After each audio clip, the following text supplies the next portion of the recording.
在台湾，许多人辛苦工作一辈子，就盼着能积攒一笔存款，为自己和家人的未来提供保障。然而，如今的世界经济局势正悄悄威胁着大多数人的存款安全。一场席卷全球的金融风暴似乎正在酝酿，而在这场风暴中，99%的人可能会面临存款归零的危险。这绝非危言耸听。接下来，我们就一起深入剖析这背后的原因。老规矩，听前先点赞的人，你会越来越有钱。通货膨胀这个经济学术语，如今已经成了影响每个普通人生活的重要因素。简单来说，通货膨胀就是市场上流通的货币太多，而商品和服务的供给相对不足，导致物价持续普遍上涨，货币的购买力下降。在台湾，我们也能深刻感受到通货膨胀的影响。以前，一份普通的便当可能只要50元新台币，现在呢，同样的便当可能要70元甚至更贵。去超市买东西，也会发现各种生活用品的价格都在不断上涨，蔬菜、水果、肉类的价格更是涨跌让人摸不着头脑。全球经济环境的不稳定加剧了通货膨胀。近年来，国际局势动荡不安，地缘政治冲突不断。例如，中东地区的局势动荡，导致国际油价大幅波动。油价可是经济的血液，油价上涨，运输成本就会增加，这就像一张骨牌，会引发一系列商品价格的上涨。从生产原料到消费品，运输费用的增加最终都会转嫁到消费者身上。疫情的爆发更是给全球经济和通货膨胀带来了巨大冲击。在疫情期间，许多工厂停工停产，全球供应链受阻。一方面，商品的生产量大幅下降，市场上可供应的商品减少。另一方面，各国政府为了刺激经济，纷纷采取量化宽松政策，大量印钞，这就导致了流通中的货币增多，而商品却供不应求，通货膨胀压力骤增。通货膨胀对我们的存款有着极大的破坏力。假设你现在有100万新台币的存款，放在银行里，每年的利息可能只有 1% 左右。但是，如果通货膨胀率达到了 5%， 那么实际上，你的存款购买力每年都在下降。也就是说，1年后，你原本100万能买到的东西，现在需要105万才能买到。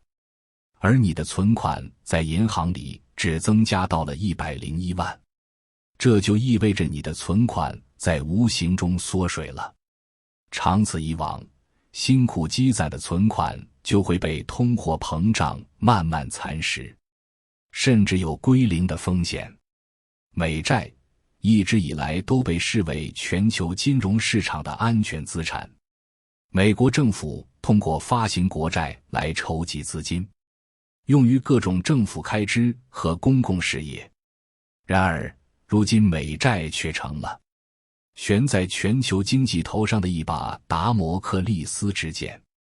近年来，美国的债务规模不断膨胀，已经达到了令人啧舌的地步。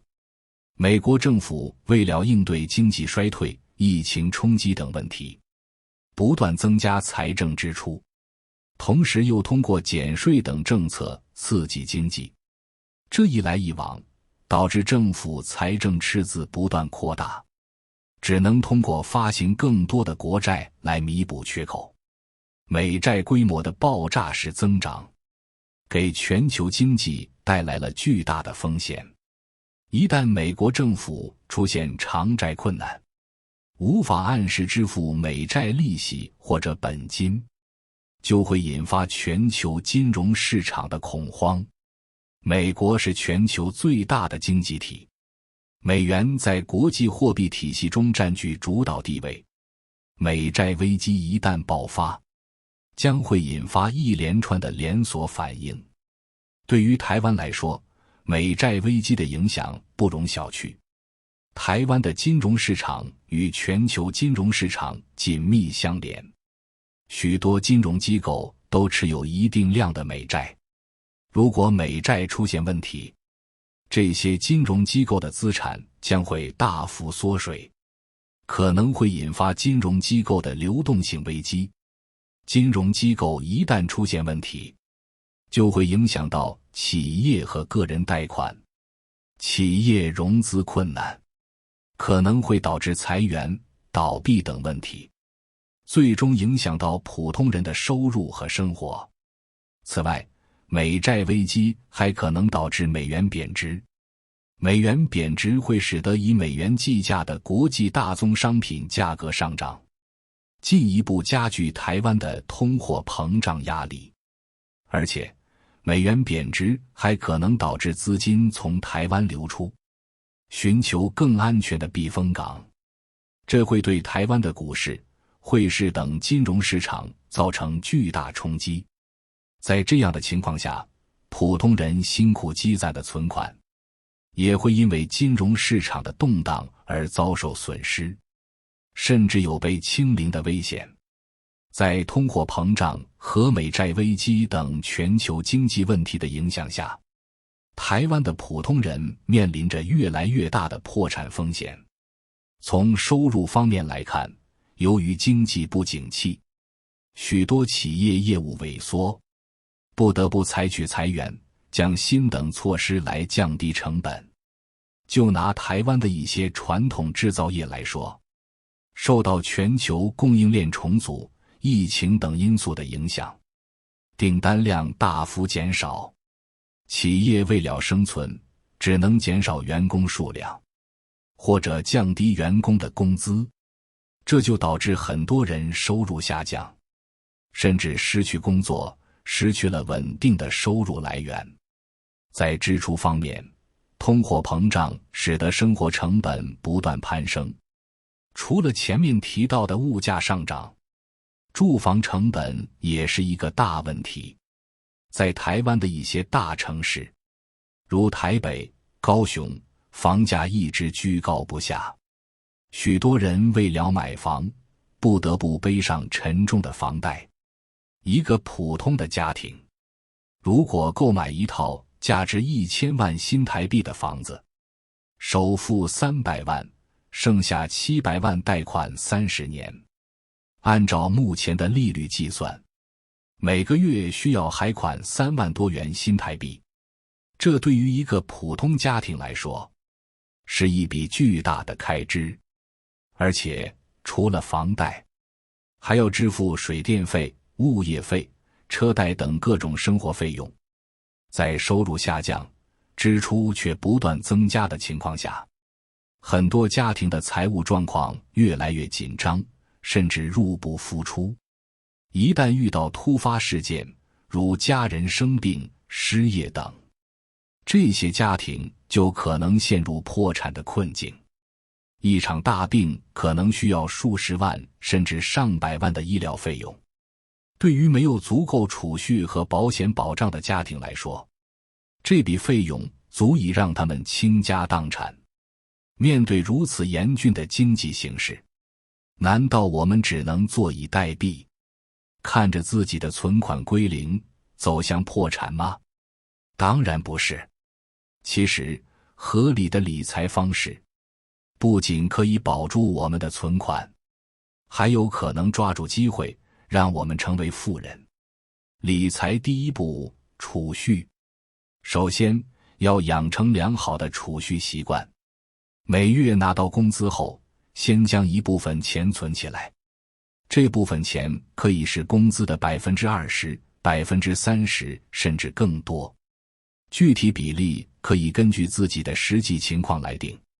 比如，你每个月工资是5万新台币，先拿出 1.5 万新台币存到一个专门的储蓄账户里，剩下的 3.5 万新台币用于日常生活开支。这样强制自己储蓄，时间一长就会积累下一笔可观的资金。理财第二步，债券。可以考虑投资一些稳健的理财产品，如债券。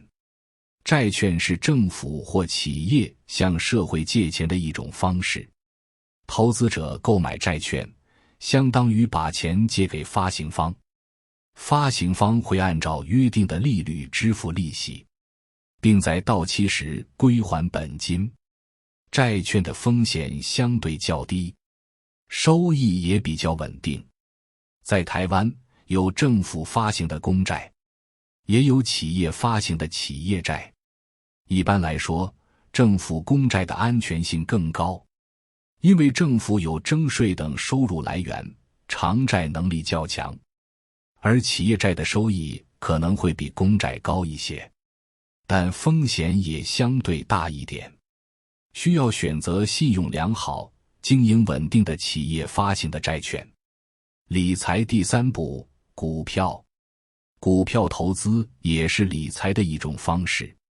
股票是股份公司发行的所有权凭证，投资者购买股票后，就成为了公司的股东，享有公司盈利分配等权利。股票的收益潜力较大，如果选对了股票，可能会获得很高的回报。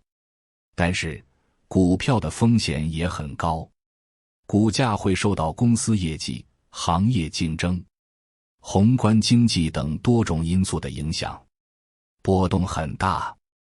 对于普通投资者来说，投资股票需要具备一定的知识和经验，可以先从了解一些大型、知名企业的基本面开始，学习如何分析公司的财务报表、行业趋势等。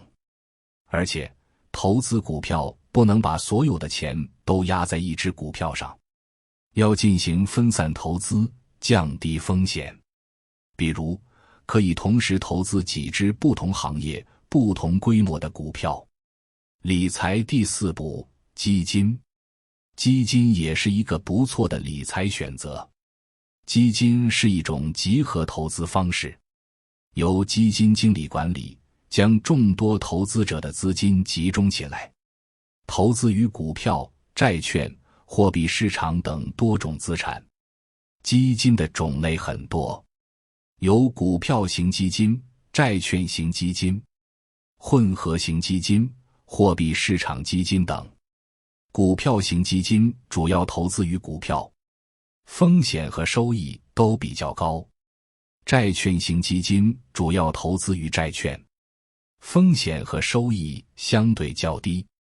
混合型基金则同时投资股票和债券等多种资产，风险和收益介于股票型基金和债券型基金之间。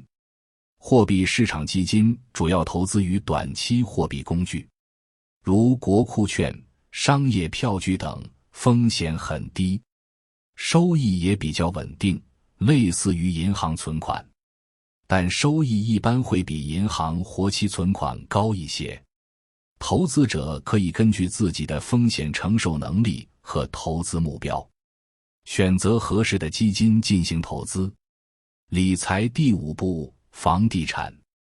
房地产投资也是一种理财途径，但需要谨慎。在台湾，房地产市场一直备受关注。购买房产可以用于自住，也可以用于出租获得租金收益，或者等待房价上涨后卖出获得资本增值。然而，房地产投资的门槛较高，需要大量的资金，而且房产的流动性相对较差，买卖手续也比较复杂。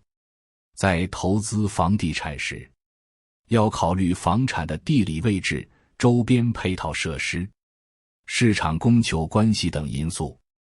比如，位于城市核心地段，交通便利，周边有优质教育资源和商业配套的房产，往往具有较高的投资价值。